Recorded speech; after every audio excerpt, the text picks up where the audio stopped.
Hi friends, வணக்கம். Welcome back to our channel டிடிஸ் cook book. இன்னைக்கு நம்ம சேனல்ல ஒரு இன்ட்ரெஸ்டிங்கான ரெசிபி தாங்க பார்க்க போறோம். ரொம்ப சீக்கிரமாவும் செஞ்சு முடிச்சிடலாம். ஹெல்தியும் கூட. அது என்னன்னு கேட்டிங்கன்னா ஓட்ஸ் ரவா இட்லி. பாருங்க எவ்வளோ சாஃப்டா இருக்குன்னு. இப்போ வாங்க இது எப்படி செய்யறதுன்னு பார்த்துடலாம். இது ரெடி பண்றதுக்கு ஃபர்ஸ்ட் நான் ஸ்டவ் ஆன் பண்ணி கடாய் வச்சிருக்கேன். கடாய் லைட்டா சூடானதும் 1.5 டீஸ்பூன் அளவு எண்ணெய் ஊற்றிருக்கேன். இல்லை நெய் கூட யூஸ் பண்ணலாம்.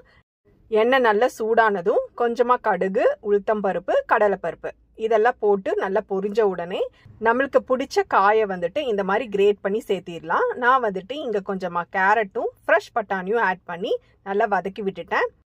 இதுக்கு அடுத்ததா 1/2 கப் அளவு சுஜி, அதாவது நம்ம வெள்ளை ரவை சேர்க்கணும். அடுத்ததான் நான் என்ன சேர்த்திருக்கேன்னு பார்த்தீங்கன்னா ஓட்ஸ், நல்லா வறுத்து பொடி பண்ண ஓட்ஸை 1/2 கப் அளவு ஆட் பண்ணியிருக்கேன். ஸோ இது ரெண்டும் சேர்ந்து 1 கப் அளவு இருக்கு. இப்போ இந்த ரெண்டையும் நல்லா கலர் மாறுற வரைக்கும் நம்ம வறுத்துக்கணும். இதை கருக விடாம பக்கத்திலே இருந்து தான் ரெடி பண்ணணும். இப்போ இது பார்த்தீங்கன்னா 5-7 நிமிஷம் வரைக்கும் நான் நல்லாவே வறுத்துட்டு ஒரு பவுல்ல மாத்தி ஆற வச்சுட்டேன். இப்போ இதுல பார்த்தீங்கன்னா 1 கப் அளவு ரவை ஓட்ஸுக்கு 1/2 கப் அளவு கெட்டி தயிர், அடுத்ததா 1/2 கப் அளவு தண்ணி ஊற்றிருக்கேன். இதுக்கடுத்து நான் ஆட் பண்றது பாத்தீங்கன்னா மாவு, அதாவது மீதமுள்ள மாவு இல்லாட்டி ஃப்ரெஷ் மாவு கூட 1.5 கரண்டி அளவு ஆட் பண்ணிட்டு நல்லா பாருங்க இந்த மாதிரி மிக்ஸ் பண்ணி எடுத்துக்கணும்.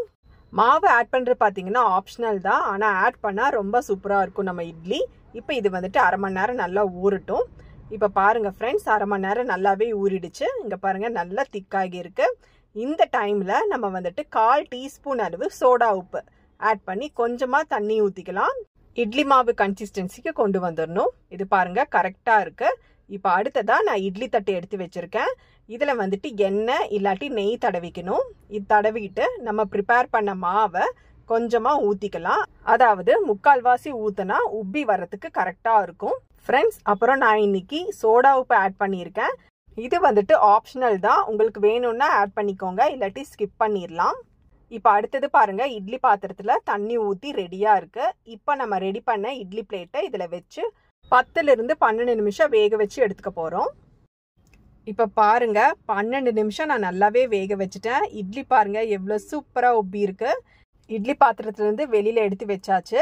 எடுத்து வச்சோடனே நம்ம இட்லி எடுக்காம 1 நிமிஷம் டைம் கொடுத்துட்டு ஸ்பூன் வச்சு நம்ம இந்த மாதிரி எடுத்துட்டோம்னா ரொம்ப ஈஸியாவே இட்லி தட்டுக்கு ஒட்டாம வெளியில வந்துடும்.